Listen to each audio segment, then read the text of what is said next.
Hey guys, Jeremy here at My Way MFG. Didn't get a lot of filming done for today's video, so this is going to just be more of like one of the update videos so you can see where we're at. Try to get something better out for Saturday, get a little time. Been sort of busy, you know. But we've done some wiring, we've worked on the speedometer. I'll show you how all that's going and show you what I'm getting ready to do next. So get you in here in a second, guys. All right, guys, there's a horn. I don't know how I feel about that red. That might get a little psh, psh. We'll see. Anyway, that's hooked up. The white wire is going to go to the parking lights, and the blue one is high beam for the headlights. Those are wired in. We've got the fuel pump wired in, the coil wired in, the temperature sending unit wired in. The temperature sending unit, when I turn the key on, it instantly goes to about the middle. So I'm thinking there's something wrong with that sending unit. If I take the wire off, it stays clear down. If I ground it out, it goes clear up. So I think the gauge is working okay. I'm gonna go to town, try to buy a different sending unit and try it. I might have to go through a couple before I get the right one. I don't know how that's gonna work out just yet. But right now I've got the screw out of it. And yeah. So that's where we're at with that. I've got the wire ran back to the fuel sending unit. It's right there, and it's reading empty. And that might be about right, because I'm thinking there was only a couple gallons in here, and the way I've got the car jacked up right now, you know, with the back wheels up off the ground, that might be pretty accurate. Inside, I've hung this door back on here because I wanted to see how the door panel fit up against the cowl panel. Make sure that gap was acceptable. In here we've got a horn. You know, weird thing about this horn, I had a lot of trouble figuring out how to wire it. It's actually on with the ignition side of the, wiring. It's just the way they had the relay wired in the box. And I had a lot of trouble wiring that relay because it was wired in the box. It would have been easier for me if they would have just handed it to me in a bag. I could have got it done quicker. Let me go out and get the keys out of the truck so I can show you more of this. Okay, I went out and got the keys. I got it unlocked now. So if we turn this on, you can hear the fuel pump going. Now we've got a horn. With that on also, we've got wipers. Need something to turn them with.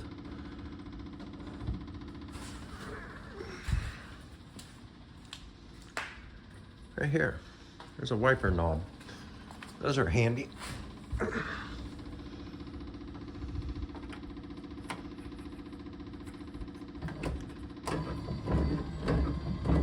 Those guys are doing what they're supposed to do.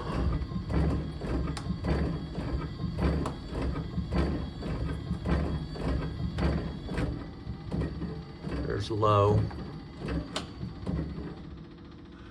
And they park. Yeah, the fuel gauge isn't moving, but I'm gonna pour some gas in here and see what it does. This here, hey, I was noticing, I had never looked at that water gauge real close. See the numbers on that, guys? That's written in the Dewey Decimal System or some other foreign system. I don't know how to read them numbers, but anyway, some gauges just say C and H for hot and cold, right? I mean, as long as it's running in the middle, I guess I'm all right. I guess I could point like a laser thermometer there and see what it's actually running at and see what the temperature on that says. But yeah, I'm just gonna have to learn how to convert Celsius to Fahrenheit, I guess. I didn't even realize that until now. amp and oil pressure gauge I don't have hooked up yet. There is the indicator light for the high beams. So if we turn the light switch on, there's all the dash lights coming on. High beam indicator light's on now. So if I click this, that goes out, right? So there's that. The lights, the dash lights are on a dimmer. That all works fine. There's the speaker wires and the hot wire pulled through there for the radio. I think wiring wise, I've got the turn signals and brake lights left to do. I've got the amp gauge left to do, and I've got the dome light circuit left to do. I've got these, where did they go? Got two little switches for the door jams that ground the circuit for the dome lights. Yeah, they're right here.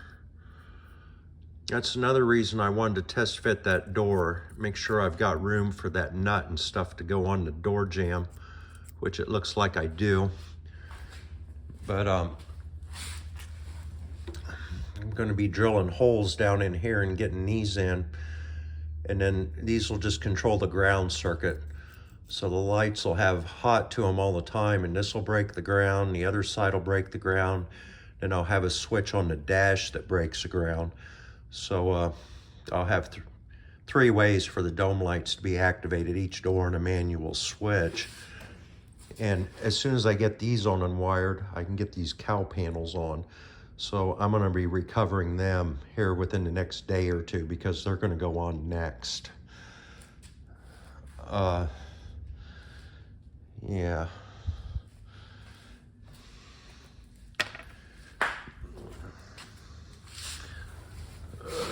This door panel, you can see all of my imperfections in the cut.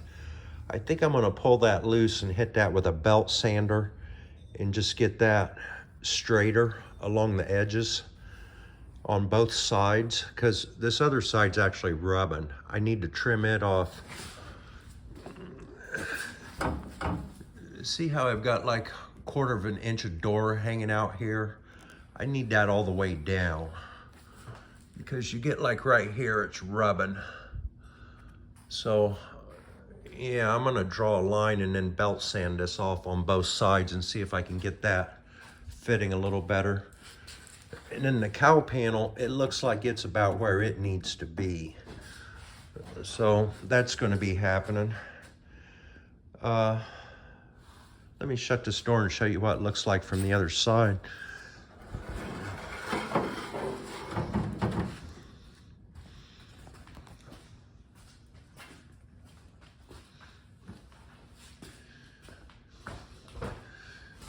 Starting to get quite a bit of white in there, you know, like that. A guy gets that cowl panel done, that'll start to look kind of good.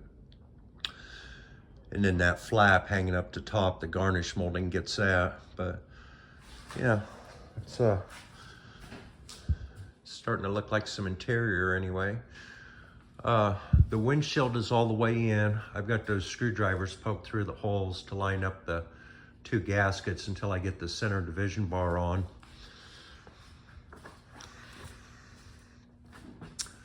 And this up here is all sanded out pretty well.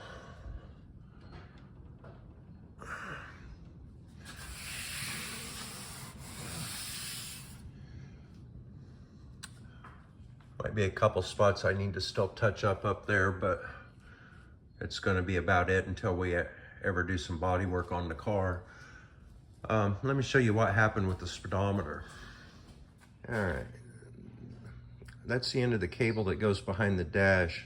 Had a male end on it. This is my old cable I pulled out of the sheath. I just stuck it in the vise and gave it a yank. That's the new cable draped across here.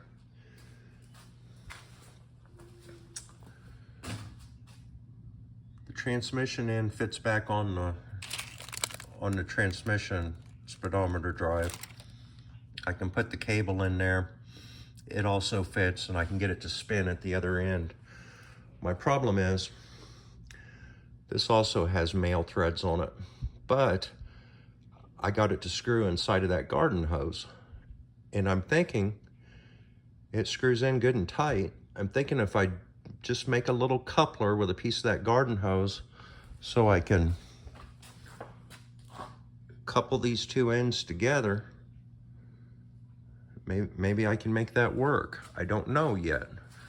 I don't think it would ever come apart. I'm sure there's a better way to do it, but I'm gonna try this. So I'll get you back in here in a minute, guys. Okay, I screwed that piece of hose off of this. If you look, this inserts into there just like it's supposed to. The only problem I have here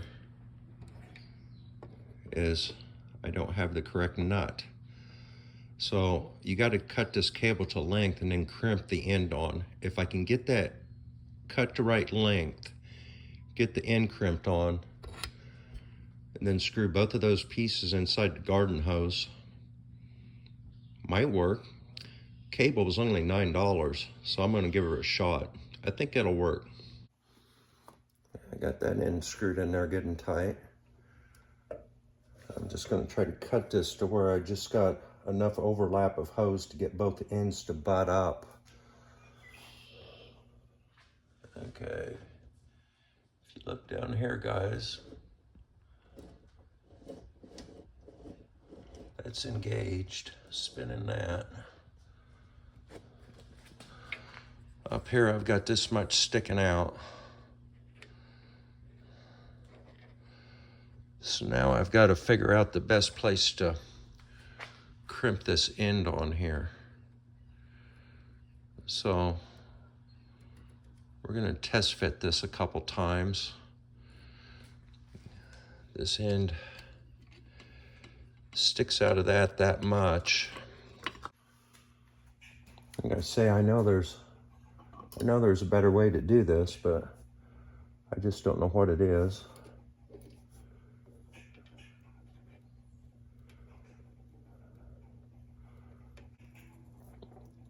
Cut about an inch off the cable, maybe.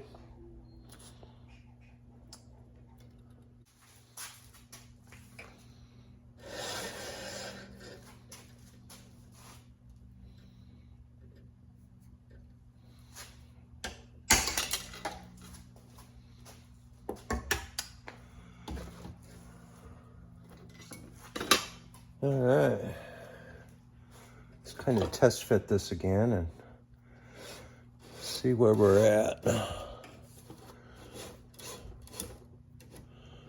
All right, we're engaged. Now,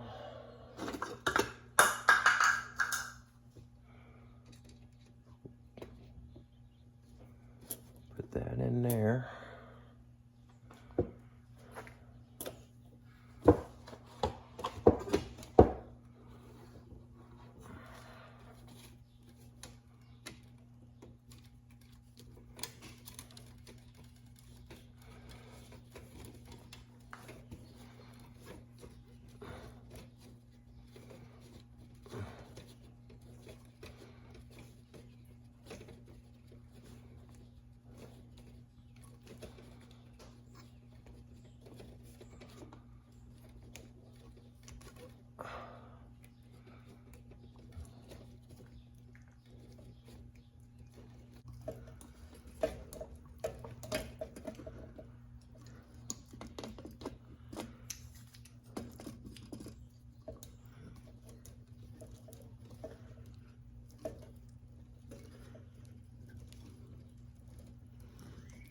I think that's bottomed out. Don't believe it ever come apart. Wonder if there's a way I can spin it and test it.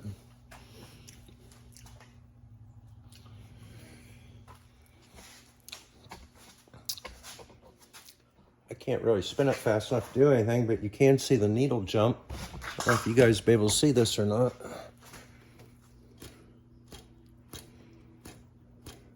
I believe that's good. I'm gonna try to put it on the car, see what happens. I realize there's nothing proper about this, but I think it'll work. All right, guys.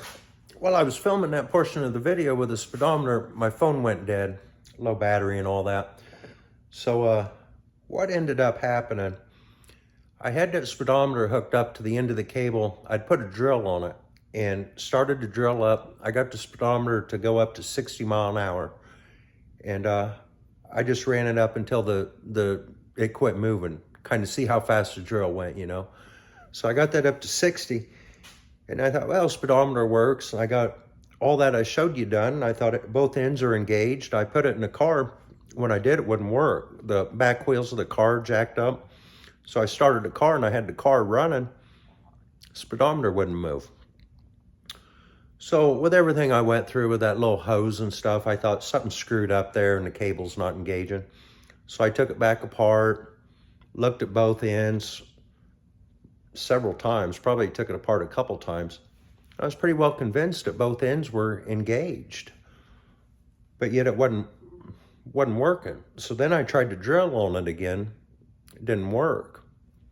Somewhere between the first time I tried to drill and the last time I tried to drill, the speedometer broke. So then I was looking, and let me show you. The speedometer had racked up 1.8 miles. Well, then I thought, I know I didn't run that drill long enough to get 1.8 miles on it. However, I did run the car that long. So what I figured out is the odometer's working, but the speedometer needle isn't. So anyway, I contacted that company over in India on eBay. They haven't contacted me back yet. I'm hoping they'll just send me another speedometer. That's what I get for buying these cheap gauges. However, I do like the looks of them, but hell, maybe none of them's gonna work. I don't know yet. But I do know the speedometer doesn't. So we gotta work through that and figure out what we're gonna do. Disappointing, but anyway, we'll get it, right? We'll do something. Anyway, I think what I wanna do is take these cowl panels home, get the covers made for them, get the lights mounted in them, get the switches mounted in the door jamb, and finish this dome light circuit. I can't finish the turn signal circuit right yet because I need a 3-prong flasher. And the one that came with the fuse box is a 2-prong flasher. And if I use that one and I try to hook up the indicator light, it's gonna backfeed through that single indicator light, and then the turn signals aren't gonna flash individually because this only has one indicator light that flashes for both sides. So therefore I need that 3-prong flasher. The 2-prong one that's in there now, I'll just wire that up for hazards, I think.